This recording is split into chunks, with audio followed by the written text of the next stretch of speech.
Hi everyone, weekly Insider Road to Edoverse. Today we're having a chapter 93. Today we'd like to welcome special guests. First of all, I'd like to welcome Tokugawa-san. Please deliver your presentation. Thanks. Okay. Yeah. Okay.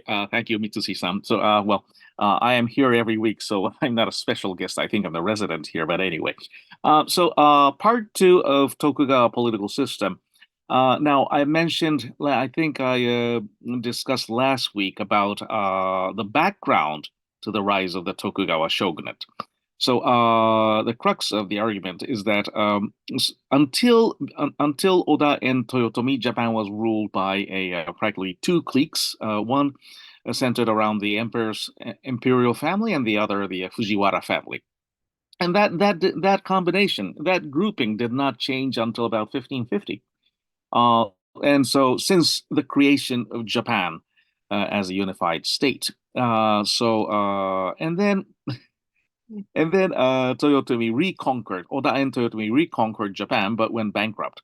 So there was a serious vacuum of authority by the time Tokugawa Ieyasu became the most powerful man in Japan, which is with the death of Toyotomi Hideyoshi. So most likely his name was not known amongst ordinary samurai in Kyushu or in the Seto Naikai area, which formed the majority of the samurai population of Japan, or of Japanese population for that as a whole, for that matter. So he was a relative unknown, is my guess. And so the Battle of Sekigahara was fought, and Ieyasu won, and he became the, so to speak, the top dog warrior, the top dog samurai. That was good for him, but and then still, that probably did not suffice compared to the emperor and the Minamoto clan, or the military achievements of the Toyotomi. So when there's no charisma and no tradition, then the only source of authority you can fall back to is law. This is, of course, not my original, but this is Max Weber, the German sociologist. And that is what exactly the Tokugawa shogun did, Tokugawa Ieyasu did. He made a contract well, he made all the Buddhist temples sign contracts with the shogunate. And then as the final step, he made the imperial court sign a contract. And this is not the emperor himself. The emperor does not sign. It's always the imperial regent, the top noble would do that. But that made the agreement between the shogunate, which were the samurai, but more like a representative of all the commoners, and the imperial court, which is the traditional and the only legitimate government of Japan. So this is a kind of a constitution, like the contract between the nobles and the king, which is popularly known as the Magna Carta, but in 1250. But that was almost immediately annulled after its signing. But by contrast, this contract between the shogun and the emperor lasted until the very end of the Tokugawa period. So, and then then when you look at this, this is not Confucianism at all. In the Confucianist state model, or the Chinese emperor model, the emperor is always a dictator, and that is because the emperor has to be the supreme commander against invading and encroaching, Mongols or the Shunnu, or the nomadic tribes, which were always militarily superior to the sedate Chinese. But Japan never had to worry about invaders, and even its civil wars were pretty mild until Oda Nobunaga came to the scene, entered the scene. So, but you see, the emperor would be too powerful, and that was probably the reason for Japan not having a very stable system of government. It had to keep changing for the 800 years since the Japanese state was formed in 700 AD. So, and all of the historical knowledge was put into the new political system, which was the Bakuhan system. And the word feudalism or Hokensei was used by the Tokugawa officials themselves, but they used it not in the Marxian or the Enlightenment sense of the word, but as simply a decentralized political system where all the feudal lords rule in a hereditary fashion. So the right to rule or the prerogatives of ruling would be inherited from father to son. But they are always supervised by the shogun's government, and the shogun's government remained very powerful. They could always destroy a feudal lord. So it was centralized with a lot of outsourcing, will be the more accurate description. And Tokugawa rule was interestingly very legalistic to a fault. And the number of officials, because there were too many samurai relative to the general population. So there were many officials, government officials, and this made the difference between Japan and traditional China. The Qing Empire, for instance, and that led to more detailed and more nuanced rule of the commoners, of the villages, agrarian villages in particular. So given that system, calling this a Confucianist state is not true at all. And then the main ideology, yes, it was actually ideology I was talking about. Being Confucian is complete nonsense because ideology has to inform the way you govern, and then and that is not. And Confucianism, in the case of Tokugawa Japan, is not informing the system of government at all. So then what is this Confucian Tokugawa story about? And that I will leave to next week. Okay. So thank you, Mitsushi-san. I think that this is enough for this week. Thanks, Tokugawa-san. Next, I'd like to welcome Jujay. Please deliver your story. Thanks. Okay, thank you, Mitsushi-san. Hi, hello, everybody. Today, I'd like to explain the time schedule to launch our Edoverse, the latest version. We're supposed to deliver this year end, but we need to work on some security layer to make our API be more high secured one, because that's a super important function for all of the participants, because they get gaming point and then they can switch gaming points to Zeni and Koban. So it means like if that algorithm is, I wouldn't say it might be hacked, but it could be attacked by someone, then we have to fully protect our API side. So we need to check some, more time to review and then make it more perfect one. So that's the only homework we have to do. And after we complete that, maybe we can deliver our product around maybe next year, January, around the middle of blah, blah, blah, or the end of January. I don't know, I'm not sure. And then we discussed with Tokugawa-san and Dominique to prepare for some kind of launch ceremony, should be held around January or something. So I think tomorrow, monthly Insider we're gonna have, and then we will give you more detailed information about the launching. And some of the progress will be explained by our tech team as well, I think. So please be patient for a while. And on the other hand, the cryptocurrency market is looking really nice and spiking again.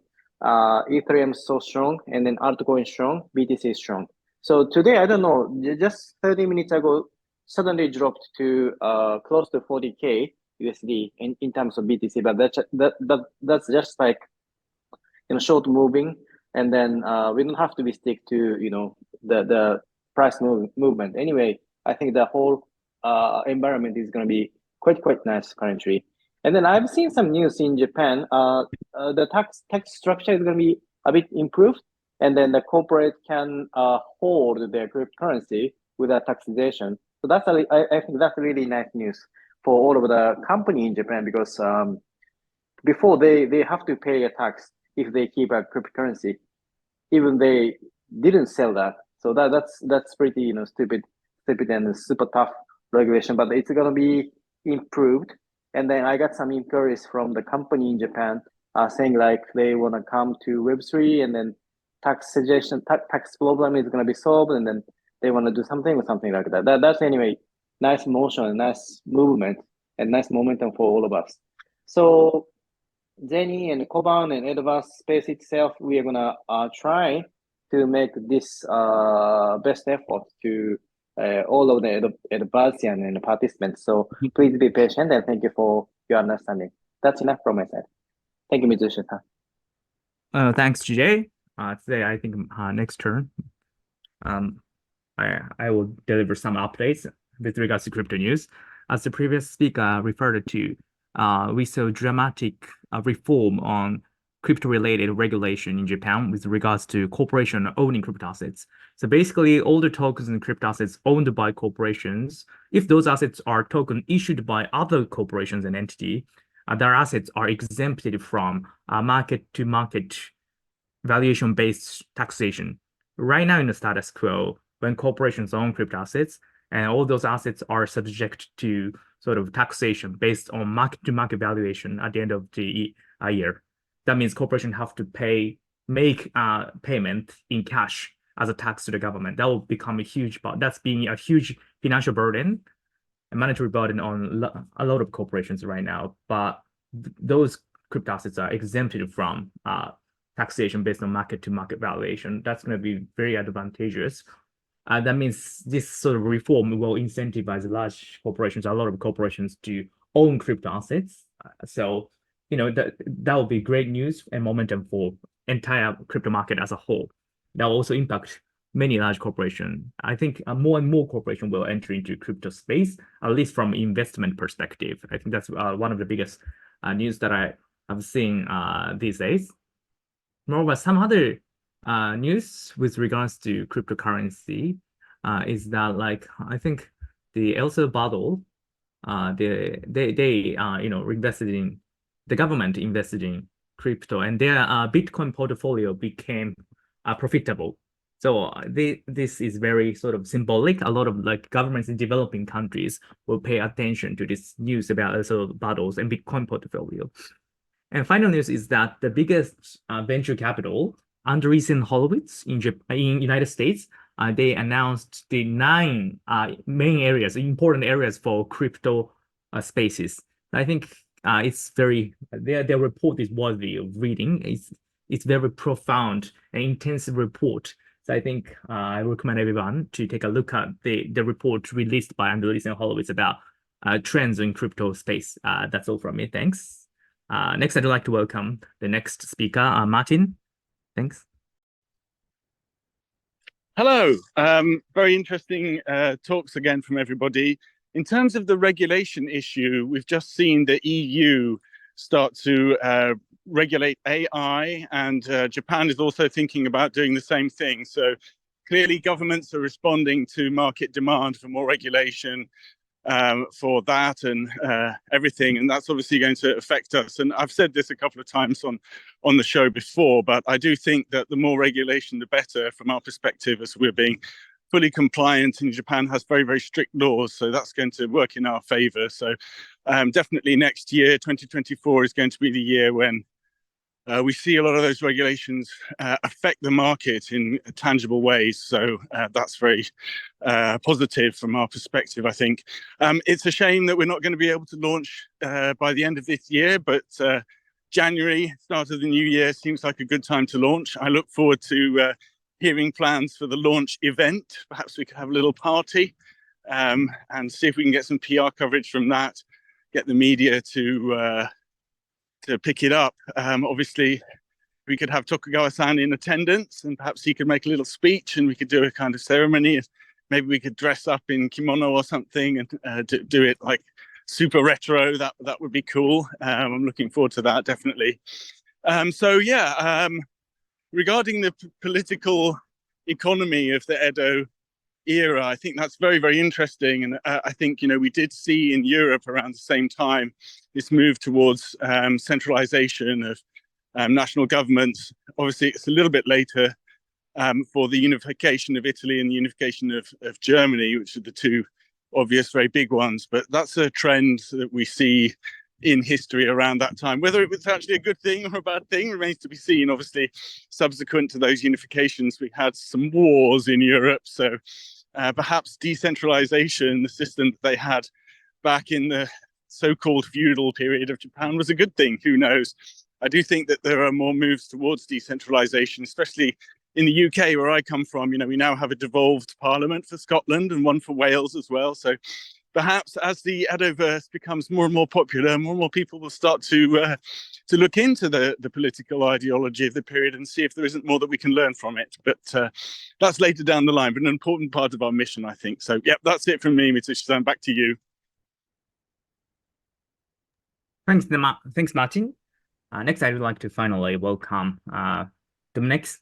Please deliver your story and presentation. Thanks. Thank you, Mr. Shi. Yeah, and hello, everyone. Yeah, just sorry to hear that actually, the official launch just to be just in the end of December that I thought that it should be done. But yeah, of course, we have to just accept the situation at the moment, just for if it's a security reasons, because we have done we have been actually hacked. Yeah, actually our land entity have been hacked in the past, and of course we solved it very smoothly just within a month after that. But the hackers and also it's a lot of security problem. I think we have to make sure that it should be really safe. So I actually just I had to admit and just the launch should be the January. Yeah, okay, 1 month. Yeah, just I'll wait. But yeah, our tech team is working very hard actually, because this is actually sort of the development models. I cannot just control anything about the development procedure, but yeah, this security stuff is now I think at this stage one of the most important the issues that I think we have to really we have to take really seriously. So now, we got a little time just to make some of the plan for the celebration to launch the Edoverse.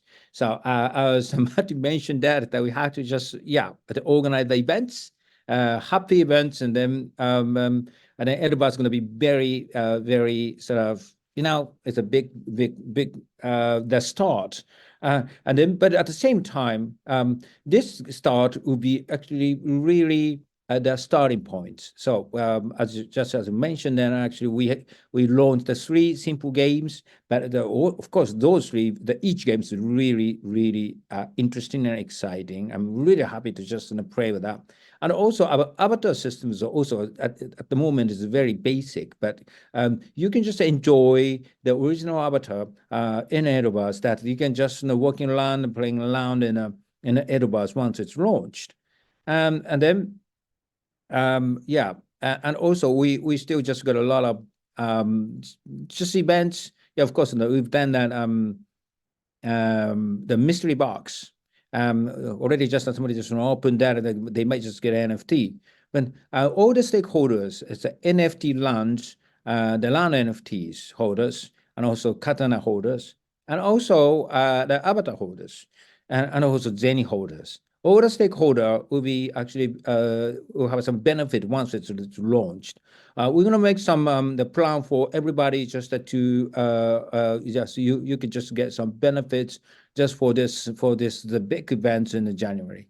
So please wait for a little while and then be patient, and then I hope then we will see in the Edoverse page just as avatar in a month's time. Thank you.